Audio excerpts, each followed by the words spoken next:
स्वागत है दोस्तों सतीश सर के वीडियोज में एक बार पुनः। और आज हम प्रश्नावली 11.2 जो हमारा डायरेक्ट और इनवर्स प्रोपोर्शन का जो चैप्टर है उसका जो एक्सरसाइज है दूसरा वो है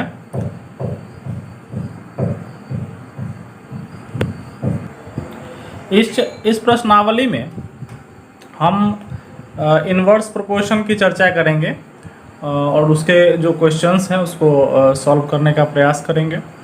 इनवर्स प्रोपोर्शन के बारे में आपको याद होगा कि हमने कहा था कि यदि एक राशि के बढ़ने से उसी अनुपात में दूसरी राशि का मान घट जाए जो उस पर आश्रित है, तो या एक राशि के घटने से दूसरी राशि उसी अनुपात में क्या हो बढ़ जाए, तो इस प्रकार का जो विचरण होता है उसे प्रतिलोम समानुपात या इनवर्स प्रोपोर्शन कहते हैं। हमने आपको हिंट भी दिए थे कि यदि मान के चलिए कोई 50 किलोमीटर की चाल से मोटरसाइकिल चला रहा है तो मान के चलिए 3 घंटे में पहुंचता है। यदि 100 किलोमीटर प्रति घंटे की चाल से वो चलने लगे तो उसको ज़्यादा समय लगेगा या कम समय लगेगा। ठीक है, एक हॉस्टल में यदि 100 आदमी के लिए 10 दिनों का खाना है और 120 आदमी यदि हो जाए तो कम दिन खाना चलेगा या ज़्यादा दिन तो कम दिन चलेगा। लेकिन एक तरफ अगर बढ़ता है तो दूसरी तरफ क्या हो जाता है, घटता है। तो इस प्रकार जो भी प्रश्न होगा तो उसको आप इनवर्स प्रोपोर्शन में जानिए। ठीक है, आइए कुछ चर्चा करते हैं। जैसे पहला ही क्वेश्चन है कि यदि x और y व्युत्क्रमानुपाती विचरण में हो तो आवश्यकता अनुसार रिक्त स्थानों की पूर्ति कीजिए। ठीक है, इसने एक बात क्लियर कर दिया है कि इस बार जो है ना ये जो टेबल है वो बिल्कुल ही इनवर्स प्रोपोर्शन में है। ठीक है, तो रिक्त स्थानों की पूर्ति करनी है। चलिए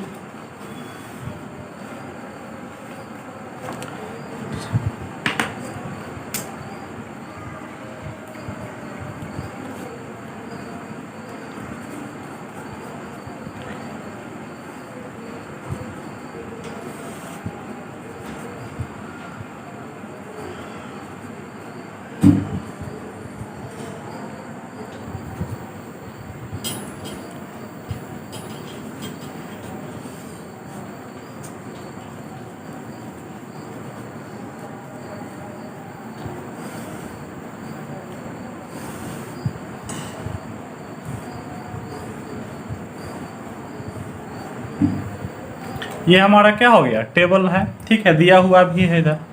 अब देखिए कह रहा है पहले से ही ये क्या है, व्युत्क्रमानुपाती। व्युत्क्रमानुपाती का मतलब क्या होता है, इनवर्स प्रोपोर्शन, उसी को प्रतिलोम समानुपात कहते हैं। ठीक है, देखिए व्युत्क्रमानुपाती या प्रतिलोम समानुपात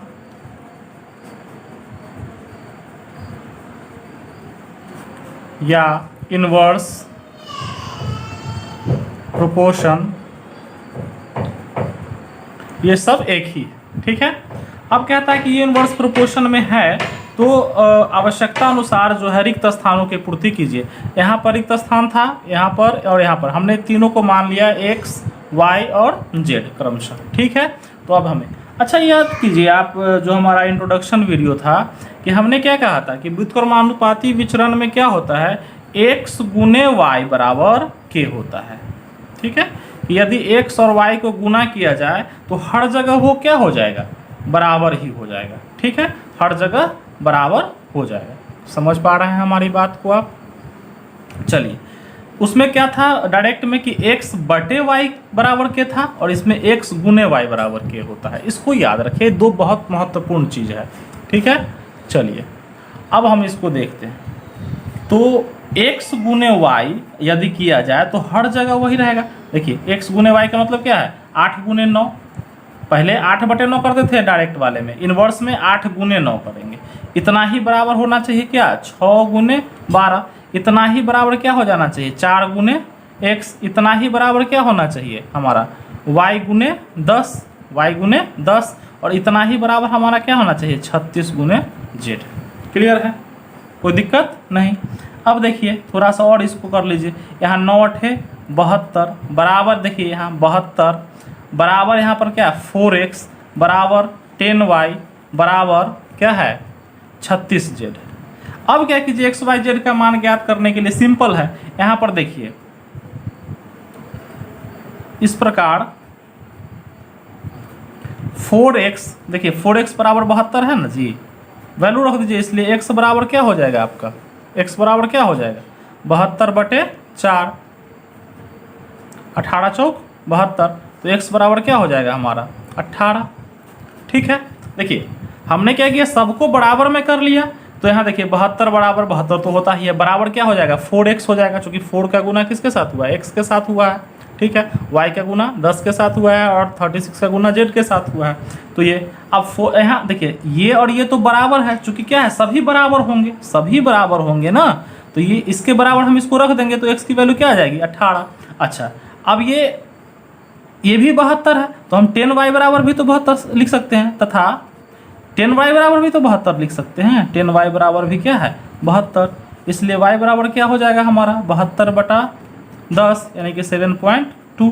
ठीक है, ये हो गया आपका y का वैल्यू।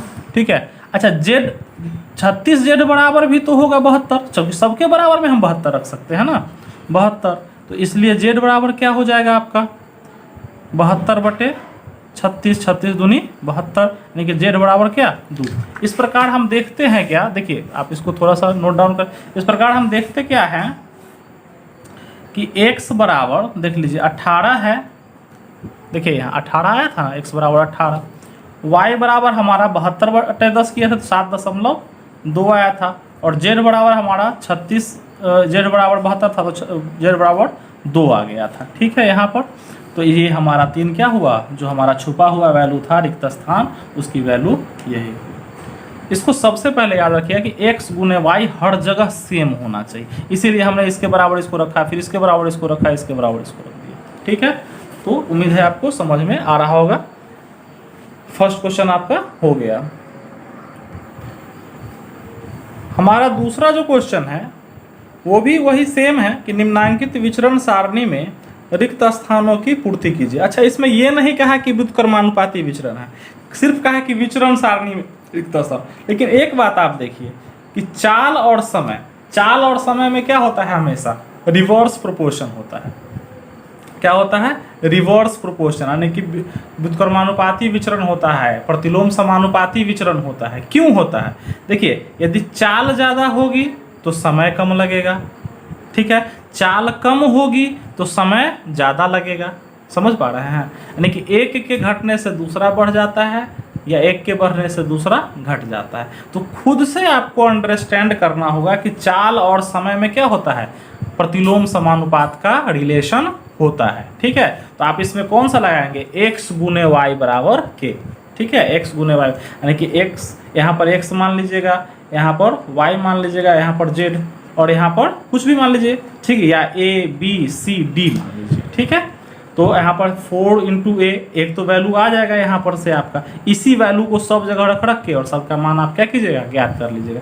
यानी कि क्वेश्चन नंबर 2 जो है आपका, ये होमवर्क रहा आपका, आप इसको सॉल्व कीजिए। इसको सॉल्व करने में ही आपको बहुत सारा आइडिया जो है प्रतिलोम समानुपात यानी कि इनवर्स प्रोपोर्शन का क्लियर हो जाएगा। ठीक है, तो इसको आप जरूर सॉल्व कीजिएगा। इस क्वेश्चन को आप वीडियो को पॉज करके इस क्वेश्चन को, यदि बुक नहीं है आपके पास, कोई भी पैटर्न में आप हैं, क्या बोलते हैं, कोई भी आप बुक आपका चल रहा हो स्कूल में, उससे कोई मतलब नहीं है। देखिए कंसेप्ट वही होता है, कंसेप्ट कहीं नहीं अलग होता है, चाहे वो NCERT हो या स्टेट बोर्ड हो या जो भी आप कोई अलग पब्लिकेशन की बुक पढ़ रहे हैं, प्राइवेट पब्लिकेशन की, उससे कोई मतलब नहीं है।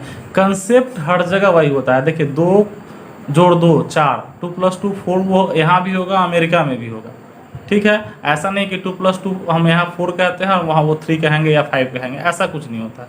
तो जो भी कंसेप्ट है वो सभी जगह समान रूप से लागू होते हैं। थोड़ा सा लैंग्वेज का डिफरेंस होता है, तो आप उस लैंग्वेज बैरियर को थोड़ा सा क्रॉस करने का प्रयास कीजिए। और हिंदी तो हमारी मातृभाषा है, हम हिंदी इंग्लिश मिक्स करके हम लोग कोशिश करेंगे। ठीक है, तो आप ये 2 नंबर क्वेश्चन सॉल्व कर लेंगे। हमारा थर्ड क्वेश्चन जो है वो है कि 10 मजदूर किसी काम को 2 दिन में करते हैं, उसी काम को 2 मजदूर कितने दिन में करेंगे। अच्छा, 10 मजदूर है तो किसी काम को 2 दिन में करता है, ख़त्म कर देता है, तो 2 गो मजदूर है तो ज़्यादा दिन लगेगा ना, तो बिल्कुल हाँ ज़्यादा दिन लगेगा, कोई दिक्कत नहीं है।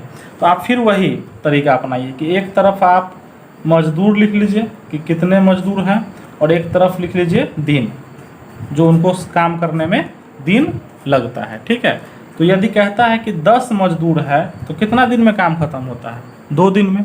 ठीक है, तो उसी काम को 2 मजदूर, यदि 2 मजदूर हो तो काम कितने दिन में खत्म होगा? तो x दिन में, चूंकि हमको पता तो है नहीं। अब सिर्फ अंतर क्या है इसमें और उस पहले एक्सरसाइज वाले क्वेश्चन में?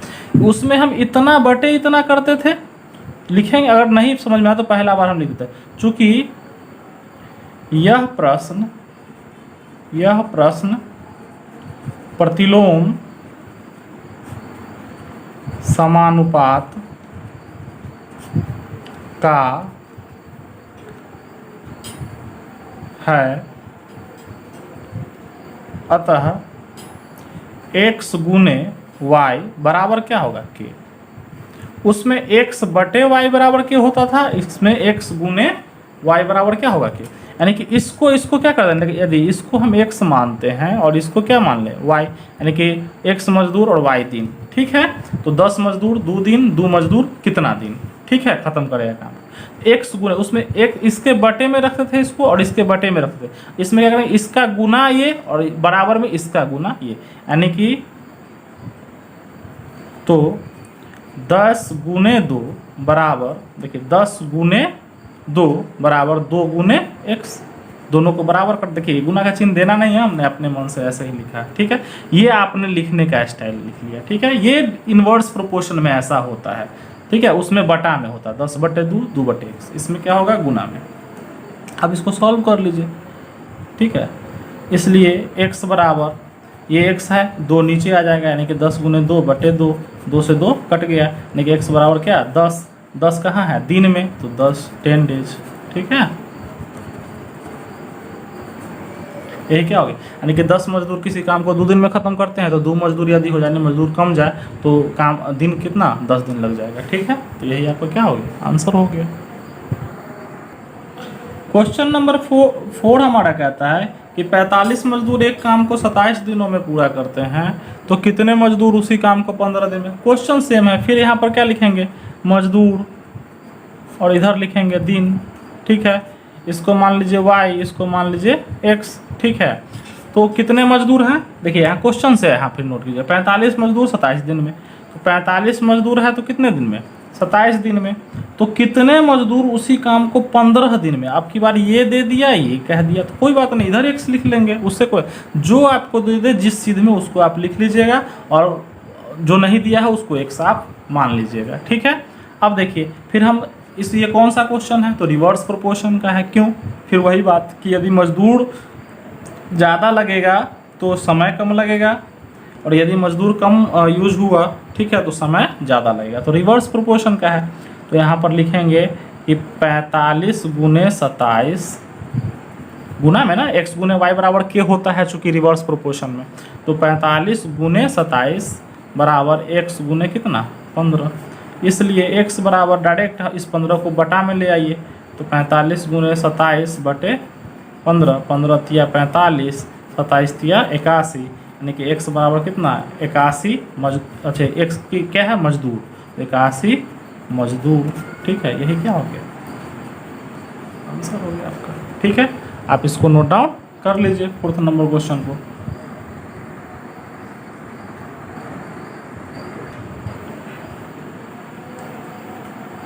अब हमारा क्वेश्चन नंबर जो है 5, वो कहता है कि एक बस 30 किलोमीटर प्रति घंटा की चाल से 6 घंटे में एक निश्चित दूरी तय करती है। ठीक है, उसी दूरी को वह बस किस चाल से केवल 4 घंटे में तय कर लेगी?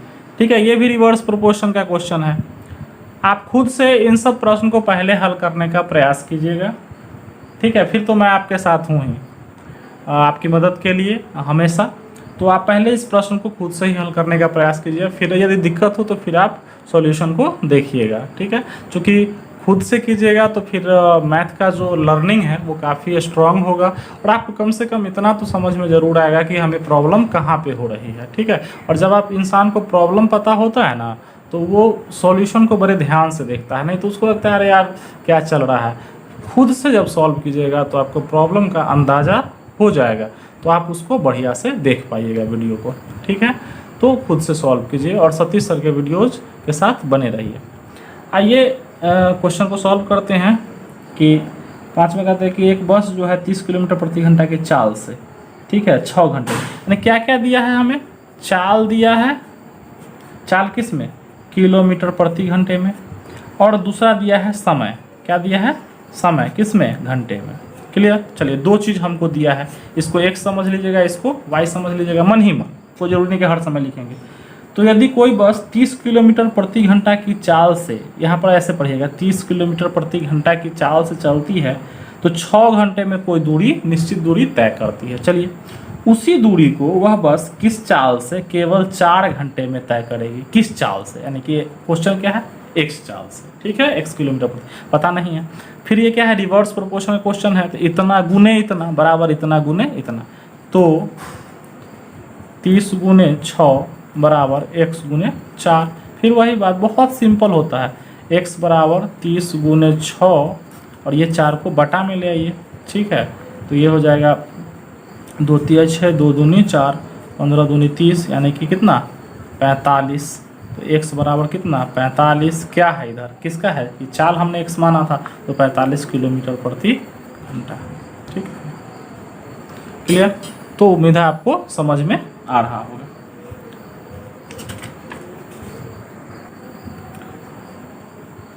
हमारा छठा जो क्वेश्चन है कि वो है कि 40 घोड़े 1 क्विंटल चने को 7 दिनों में खाते हैं। ठीक है, कोई बात नहीं, 40 घोड़ा है और 1 कुंटल चना है, उसको 7 दिन में खा के ख़त्म कर देता है। तो कितने घोड़े उतने ही चने को 28 दिनों में खाएंगे।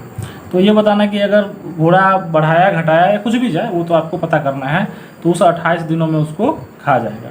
तो ये 6 नंबर क्वेश्चन आपका होमवर्क के रूप में है, ये आप खुद से सॉल्व कीजिएगा।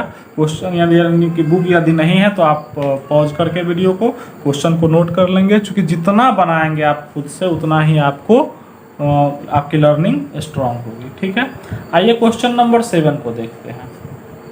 कहता है कि एक छात्रावास में 300 छात्रों के लिए 15 दिनों की राशन सामग्री है।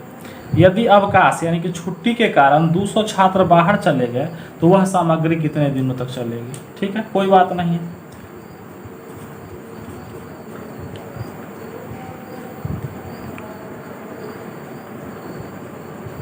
कहता है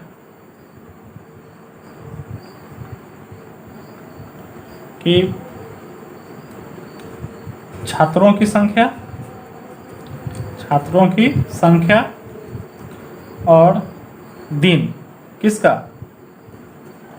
राशन का, राशन चलने का। ठीक है, क्लियर। 2 चीज आपको दे दी गई।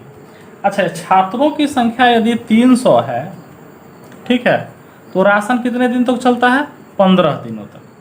कहता है कि यदि 200 छात्र बाहर चले गए, तो बहुत सारे बच्चे क्या करते हैं, 200 लिख देते हैं। नहीं, 200 छात्र तो चले गए ना, यहाँ पर क्वेश्चन को थोड़ा मॉडिफाई करना होगा। ठीक है, 200 छात्र बाहर चले गए, यानी कि हमारे छात्र कितने बचे, 300 में से 200 को हम क्या करेंगे, घटा देंगे।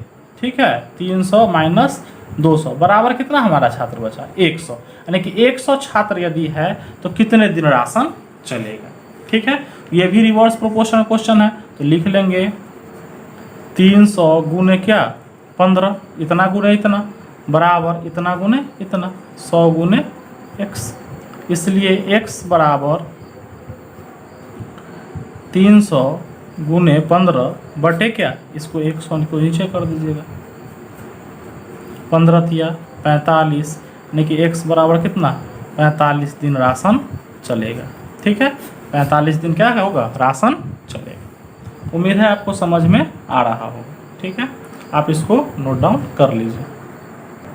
अब हमारा 8th जो क्वेश्चन है वो कहता है कि एक छावनी में 700 सैनिकों के लिए 25 दिनों की पर्याप्त खाद्य सामग्री है। यानी कि एक कैंट में 700 सैनिक हैं जिनके लिए 25 दिनों का क्या है, भोजन उपलब्ध है, पर्याप्त है, कोई दिक्कत नहीं है। किंतु कुछ और सैनिक के आ जाने के कारण, यानी कि कुछ सैनिक और आ गए, ठीक है, तो वह खाद्य सामग्री केवल 20 दिनों में समाप्त हो जाती है। बताइए कि बाद में छावनी में और कितने सैनिक आए। कोई दिक्कत नहीं है, हल करते हैं इसको।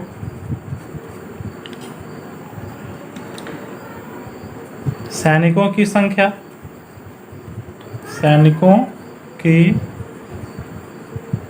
संख्या और दिन किसका, राशन का यानी खाद्य सामग्री का।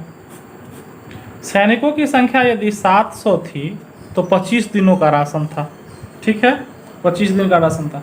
कहा जाता है कि कुछ सैनिक और आ गए जिसके कारण क्या हुआ, राशन सामग्री 20 दिन में खत्म हो गया। तो सपोज कीजिए 100 सैनिक थे, तब तो 20 दिन में खत्म हुए। कितने आए वो हम बाद में पता करेंगे, ठीक है। पहले हम देखते हैं कि यदि 700 सैनिकों के लिए 25 दिन का है तो 20 दिन में वो कितने सैनिक थे जो 20 दिन में वो राशन समाप्त कर दिए, ठीक है। तो यहाँ पर फिर से हम रिवर्स प्रोपोर्शन लगाएंगे, यानी कि 700 गुने क्या 25 बराबर x गुने क्या 20। इसलिए x बराबर हो जाएगा आपका 700 गुने 25 और ये 20 नीचे आ जाएगा, ठीक है। 35 दूनी 70, 35 को 25 से गुना कर लीजिए, 25 पंचे 125, ठीक है, यानी कि 12 से हाथ में 25 दिया 75, 75 12 87, यानी 875 सैनिक जो थे, यदि 875 सैनिक होंगे तो क्या होगा, 20 दिन में वो राशन खत्म हो जाएगा। अच्छा ठीक है, लेकिन क्वेश्चन हमारा कहता है कि बताइए कि बाद में छावनी में कितने सैनिक आ गए। पहले से 700 थे और 875 मिलकर 20 दिन में खत्म किए, तो आने वाले सैनिकों की संख्या, आने वाले सैनिकों की संख्या बराबर 875 20 दिन में ख़त्म किए थे और पहले से 700 थे, यानी कि क्या हो गया 175, यानी कि 175 सैनिक क्या बाद में आ गए थे, ठीक है, बाद में 175 सैनिक आ गए थे। तो उम्मीद है आपको समझ में आया होगा, आप इसको नोट डाउन कर लीजिए। 9th जो क्वेश्चन है हमारा वो है कि एक व्यक्ति प्रतिदिन किसी पुस्तक के 8 पृष्ठों को पढ़कर उसे 15 दिनों में पूरा पढ़ लेता है, ठीक है, यानी प्रतिदिन 8 पृष्ठ यदि पढ़ता है, ठीक है, पेज पढ़ता है तो 15 दिन में क्या होता है वो पूरा पढ़ लेता है। यदि वह प्रतिदिन 12 पृष्ठ पढ़े, पेज पढ़े, तो वह पुस्तक को कितने दिनों में पढ़ लेगा, कोई दिक्कत नहीं है। क्वेश्चन नंबर 9, एक तरफ लिखेंगे पृष्ठों की संख्या, यानी कि वो जो पढ़ता है पढ़ी जाने वाले पृष्ठों की संख्या, और एक तरफ दिन लिखेंगे। पृष्ठों की संख्या यदि वो 8 पढ़ता है डेली तो 15 दिन लगता है उसको किताब खत्म करने में। देखिए पहले क्वेश्चन के नेचर को समझना होगा और क्वेश्चन को पहले अपने हिसाब से ढालना होगा, लिखना सीखना होगा, कैसे लिखें, सबसे महत्वपूर्ण चीज़ है। हमने इसमें कैसे माना कि पृष्ठ और दिन देंगे, क्योंकि 8 पृष्ठ, क्योंकि 8 15 क्या है, देखिए 8 क्या था पृष्ठ और 15 क्या था दिन, संख्या इसी में दिया, तो हम पृष्ठ और दिन ही यहाँ लिखेंगे। तो 8 पृष्ठ यदि पढ़ता है तो 15 दिन में वो किताब खत्म हो जाती है। यदि 12 पृष्ठ वो पढ़ें तो कितने दिन में वो किताब पढ़ लेंगे। क्लियर, बहुत आसान क्वेश्चन है, कोई दिक्कत नहीं है। ये भी क्या है, व्युत्क्रमानुपाती विचरण है, यानी कि क्या है, इनवर्स प्रोपोर्शन है, प्रतिलोम समानुपात। क्यों, क्योंकि यदि कम पेज पढ़े हैं तो ज़्यादा दिन लगेगा और यदि ज़्यादा पेज पढ़ेंगे तो क्या होगा, कम दिन लगेगा, यानी कि एक के बढ़ने से दूसरा क्या होगा, घट जाएगा, ठीक है, ये रिवर्स प्रोपोर्शन है। तो 8 गुने 15 गुना वाला नियम लगाएंगे, x गुने y, तो 8 गुने 15 बराबर 12 गुने क्या x, इसको अगर x मानते हैं और इसको y मानते हैं तो इसलिए x बराबर क्या हो जाएगा, ये 12 कहाँ आएगा नीचे, तो 8 गुने 15 तो जैसा है वैसा ही रहेगा, ये 12 कहाँ आ जाएगा नीचे, ठीक है, 4 दूनी 8, 4 तिया 12, 3 पचे 15, यानी 5 दूनी 10, यानी कि x बराबर 10, यानी कि x क्या है, ये दिन है तो 10 दिन, यानी कि वो आदमी यदि 8 पेज डेली पढ़ते हैं तो 15 दिन लगाते हैं, यदि 12 पेज पढ़ेंगे तो 10 दिन में उनका क्या हो जाएगा, ख़त्म हो जाएगा बुक पढ़ा हुआ, ठीक है। चलिए अब अंतिम प्रश्न जो हमारा 10वां है उसको देखते हैं।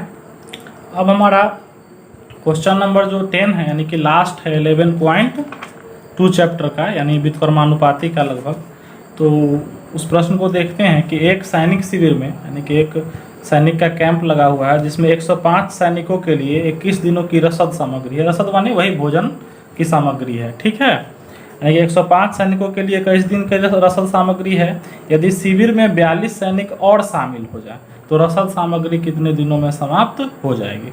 ठीक है, कोई दिक्कत नहीं है। एक तरफ लिख लीजिए सैनिकों की संख्या और एक तरफ लिख लीजिए दिन। दिन ही है ना, देखिए 21 दिन और 105 सैनिक। सैनिक कहा तो हमने एक तरफ सैनिक लिखा, दिन में है संख्या दिया हुआ तो दिन लिखेंगे। किसका? रसद का।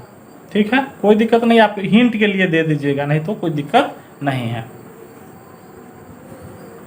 चलिए, अब यदि 105 सैनिक हैं तो कितने दिन रसद चलता है, यानी कि राशन सामग्री चलती है? 21 दिन। ठीक है, कहता है कि शिविर में यदि 42 सैनिक और शामिल हो जाए। ठीक है, 42 सैनिक और कहने का मतलब क्या? 105 में आप 42 को क्या कीजिएगा? जोड़ दीजिएगा, तब यहाँ पर लिखिएगा 100 क्या हो जाएगा? 47। यानी अब सैनिक कितने हो गए हमारे पास? 147 सैनिक के लिए वो राशन पानी कितने दिनों तक चलेगा, यानी कि कितने दिन में वो समाप्त होगा। तो याद रखिएगा, इसको जोड़ दीजिएगा। ऐसा नहीं कि आप 42 लिख दीजिएगा, सर 42 दिया हुआ था हमने 42 लिख दिया, नहीं, 42 से फिर कैसे पता चलेगा। ठीक है, तो क्लियर कह रहा है कि 42 सैनिक और शामिल हो जाए, तो यानी कुल सैनिक ना आप लिखिएगा यहाँ पर 147 कुल सैनिक हो गए और 1 दिन वो रसद चलेगा। चलिए, फिर इसमें क्या रिवर्स प्रोपोर्शन है, तो हम लिखेंगे तो 105 गुने क्या 21 बराबर 147 गुने क्या x, इसलिए x बराबर क्या 105 गुने 21 बटे क्या 147। 21 से 147 7 बार में करता है, देखिए 7 एकम 7, 7 दूनी 14। ठीक है, और 15 सते 105 होता है। ठीक है, तो x बराबर क्या हो गया हमारा 15। ठीक है, और यह क्या है? दिन है। यानी कि क्वेश्चन का सार ये कहता है सैम डी, यदि 105 सैनिकों के लिए 21 दिन का भोजन है तो 147 सैनिक यदि हो जाए तो वो 15 दिन में ही क्या हो जाएगा? ख़त्म हो जाएगा। ठीक है, तो क्वेश्चन के नेचर को आप थोड़ा सा इन सब पॉइंट पे ध्यान देते चलिएगा, फिर आपको कोई दिक्कत, कोई कठिन प्रश्नावली नहीं है, बहुत आसान है। और उम्मीद है आपको अच्छा लगा होगा। ये इनवर्स प्रोपोर्शन का जो हमारा एक्सरसाइज था वो हमने आज किया। इस प्रकार से हमारा एक 11.1 और 11.2 जो कि हमारा प्रोपोर्शन से रिलेटेड एक्सरसाइज था, सीधा समानुपात और प्रतिलोम समानुपात, काफ़ी इंपॉर्टेंट चैप्टर है, खास करके कंपटीशन के लिहाज से। तो आप इसको बहुत मनोयोग से पढ़िएगा, बहुत सिंपल है। कोई दिक्कत होगी तो आप कमेंट सेक्शन में हमें पूछिएगा, जवाब देने का भरसक प्रयास करेंगे। और सतीश सर के वीडियोज़ के साथ बने रहिए, हमारे वीडियो को दोस्तों के साथ शेयर कीजिए, अच्छा लगे तो लाइक कीजिए, कमेंट कीजिए, हमारा उत्साहवर्धन कीजिए और देखते रहिए। Thank you very much.